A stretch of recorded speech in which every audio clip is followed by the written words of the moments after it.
So இந்த மாதிரி systematic withdrawal plan activate பண்ணி ஒரு லம்சம் இன்வெஸ்ட்மெண்ட்டாக போட்டு அதில் ஒரு 12% கிடைச்சிது அப்படின்னா இப்போ டோட்டலாக நம்ம எவ்வளோ வித்ட்ரா பண்ணியிருப்போம் அப்படின்னு பாருங்கள். நம்ம போட்ட இன்வெஸ்ட்மெண்ட் பார்த்தீங்கன்னா 1 crore. நம்ம டோட்டலாக வித்ட்ரா பண்ணது 25 வருஷத்தில் 3 crore rupees நம்ம வித்ட்ரா பண்ணியிருப்போம். 3 crore 7 lakh rupees கிட்ட. ஸோ நம்ம வித்ட்ரா பண்ணது போக நமக்கு எவ்வளோ கார்பஸ் இருக்கும் அப்படின்னா,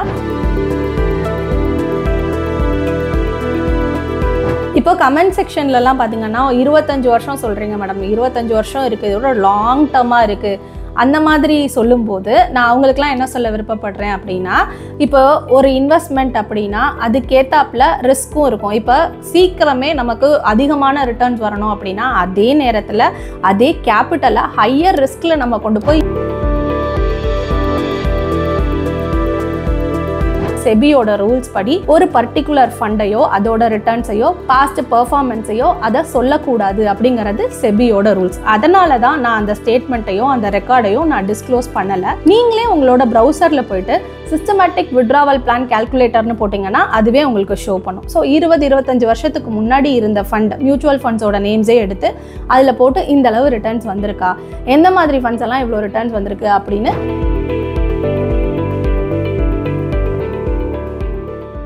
கட்டுமானத்தின் வலிமை, கட்டிடங்களின் பாதுகாப்பு, ஸ்ரீ துர்கா டிஎம்டி கம்பிகள்.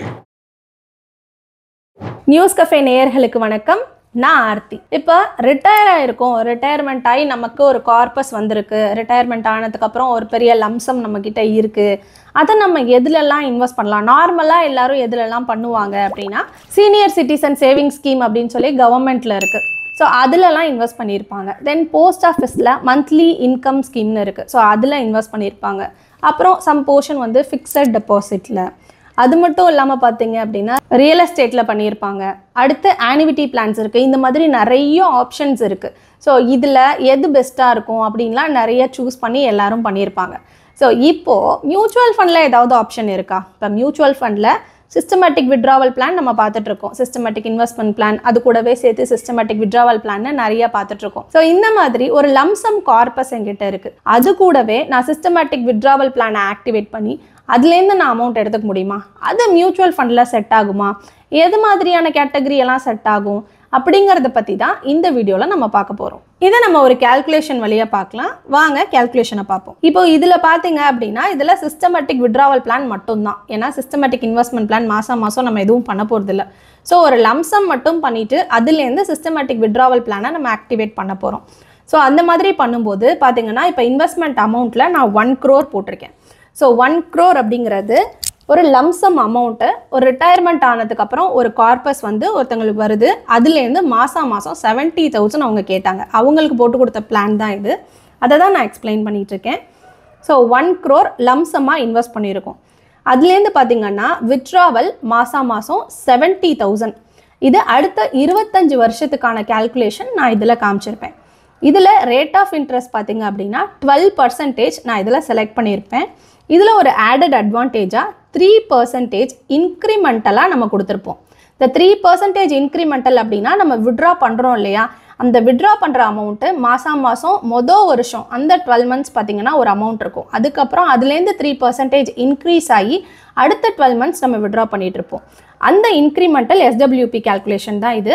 இதை கீழே டீட்டெயில்டாக கொடுத்துருப்பாங்க பாருங்கள். இப்போ ஃபஸ்ட் இயர் பார்த்தீங்கன்னா 70,000 வித்ட்ரா பண்ணிட்டு இருப்பாங்க. மாதம் 70,000 வித்ட்ரா பண்ணிட்டு இருப்பாங்க. இப்போ செகண்ட் இயர் பார்த்தீங்கன்னா மாதம் 72,100 rupees வித்ட்ரா பண்ணிட்டு இருப்பாங்க. தேர்ட் இயர் பார்த்தீங்கன்னா அதுலேருந்து 3% இன்க்ரிமெண்டலாக 74,263 rupees வித்ட்ரா பண்ணிட்டு இருப்பாங்க. ஸோ இது மாதிரி 25th இயர் பார்த்தீங்க அப்படின்னா நம்ம ஸ்டார்ட் பண்ண ஆரம்பிச்சு இப்போ 60ல் அவர் ஆரம்பிக்கிறாரு அப்படின்னா அடுத்து 85 இயர்ஸில் அவர் பார்த்தீங்கன்னா மாதம் 1,42,296 rupees வித்ட்ரா பண்ணிட்டு இருப்பாங்க.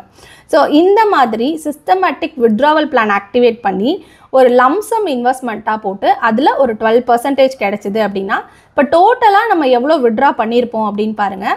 நம்ம போட்ட இன்வெஸ்ட்மெண்ட் பார்த்தீங்கன்னா 1 crore. நம்ம டோட்டலாக வித்ட்ரா பண்ணது 25 வருஷத்தில் 3 crore rupees நம்ம வித்ட்ரா பண்ணியிருப்போம். 3 crore 7 lakh rupees கிட்ட.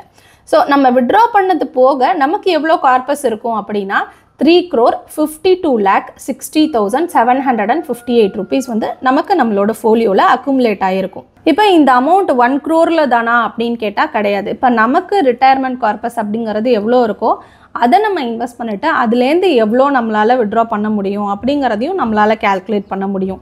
இன்னொன்று, சிஸ்டமேட்டிக் விட்ராவல் பிளானில் இந்த மாதிரி நம்ம பண்ணும்போது இதில் என்ன ஒரு பெரிய பெனிஃபிட் அப்படின்னு கேட்டிங்க அப்படின்னா, இப்போ நம்ம நார்மலாக ஏதாவது தேவைப்பட்டால் என்ன பண்ணுவோம், லம்சமாக விட்ரா பண்ணுவோம். இப்போ 1 crore 1 crore நம்ம விட்ரா பண்ணுறோம் அப்படின்னா உங்களோட யூஸ்க்காக நீங்கள் பண்ணலாம், அது தப்பு இல்லை.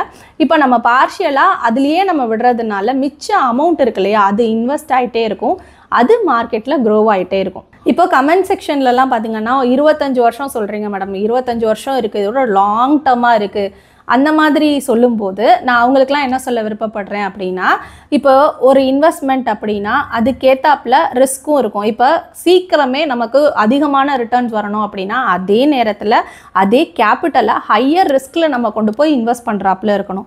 ஒரு மாட்ரேட்டான ரிஸ்க் எடுத்து உங்களோட கேபிட்டலில் ஒரு லாங் டர்ம் ஒரு பேஷண்ட்டாக இருந்தால் தான் நம்மளால் அதை கரெக்டாக நம்ம வந்து அச்சீவ் பண்ண முடியும். ஸோ பேஷன்ஸ் அப்படிங்கிறது ரொம்ப முக்கியம். It is not about timing the market. It is about time in the market. எவ்வளோ வருஷம் நம்ம வெயிட் பண்ணுறோமோ அந்த அளவுக்கு நம்மளோட கார்பஸ் அதிகமாக பில் பண்ணுறதுக்கு நம்ம டைம் கொடுக்குறோம் அப்படிங்கிறது தான் அர்த்தம். ஸோ இதுக்கு முன்னாடி இது நடந்திருக்கா மேடம் அப்படின்னா நடந்திருக்கு. ஒரு 15-20 வருஷமாக நம்ம கிளைண்ட்ஸுக்கு நம்ம இதை கொடுத்த விஷயத்தை தான் நான் கேல்குலேஷனாக கொடுத்துருக்கேன். அப்போ எங்கே மேடம் என்ன ஃபண்டு சொல்லுங்கள், அந்த கேல்குலேஷன் எங்கே அப்படின்னு நீங்கள் கேட்டிங்க அப்படின்னா, செபியோட ரூல்ஸ் படி ஒரு பர்டிகுலர் ஃபண்டையோ அதோட ரிட்டர்ன்ஸையோ பாஸ்ட் பெர்ஃபார்மன்ஸையோ அதை சொல்லக்கூடாது அப்படிங்கிறது செபியோட ரூல்ஸ். அதனால தான் நான் அந்த ஸ்டேட்மெண்ட்டையோ அந்த ரெக்கார்டையோ நான் டிஸ்க்ளோஸ் பண்ணலை. நீங்களே உங்களோட ப்ரௌசரில் போயிட்டு சிஸ்டமேட்டிக் விட்ராவல் பிளான் கால்குலேட்டர்னு போட்டிங்கன்னா அதுவே உங்களுக்கு ஷோ பண்ணும். ஸோ 20-25 வருஷத்துக்கு முன்னாடி இருந்த ஃபண்ட் மியூச்சுவல் ஃபண்ட்ஸோட நேம்ஸே எடுத்து அதில் போட்டு இந்த அளவு ரிட்டர்ன்ஸ் வந்திருக்கா, எந்த மாதிரி ஃபண்ட்ஸ் எல்லாம் இவ்வளோ ரிட்டர்ன்ஸ் வந்திருக்கு அப்படின்னு நீங்களே அதை உங்களால் செக் பண்ணி பார்த்துக்க முடியும். இப்போ மியூச்சுவல் ஃபண்டில் லம்சமாவோ இல்லை எஸ்ஐபியாவோ சம் அமௌண்ட் இன்வெஸ்ட் பண்ணிவிட்டு ஓவர் அ பீரியட் ஆஃப் டைமுக்கு அப்புறம் எவ்வளோ கிடைக்கும் அப்படின்னாலோ, இல்லை எனக்கு ரொம்ப வருஷம் கழித்து எனக்கு இவ்வளோ தேவை, இல்லை ஒரு லாங் டேர்ம் பீரியட் கொடுத்து சர்டைன் பீரியடுக்கு அப்புறம் இவ்வளோ அமௌண்ட் தேவை, அப்போ நான் இப்போ எவ்வளோ இன்வெஸ்ட் பண்ணணும், அந்த மாதிரி டீட்டெயிலும் நம்மளால் பர்சனலைஸ்டாக உங்களுக்கு கொடுக்க முடியும். ஸோ நீங்கள் இந்த மாதிரி ரிட்டையர்மெண்ட் கார்பஸை பில் பண்ணுறதுக்கோ இல்லை ரிட்டையர்மெண்ட் ஆகி வந்த பணத்தை எதுலெல்லாம் இன்வெஸ்ட் பண்ணியிருக்கீங்க, எந்த மாதிரி நீங்கள் சூஸ் பண்ணியிருக்கீங்க அப்படிங்கிறத கமெண்ட் செக்ஷனில் சொல்லுங்கள். தேங்க்யூ. இந்த வீடியோ உங்களுக்கு பிடிச்சிருந்தா லைக் பண்ணுங்க, ஷேர் பண்ணுங்க, கமெண்ட் பண்ணுங்க, மறக்காம பெல் பட்டனை கிளிக் பண்ணிட்டு சப்ஸ்கிரைப் பண்ணிடுங்க.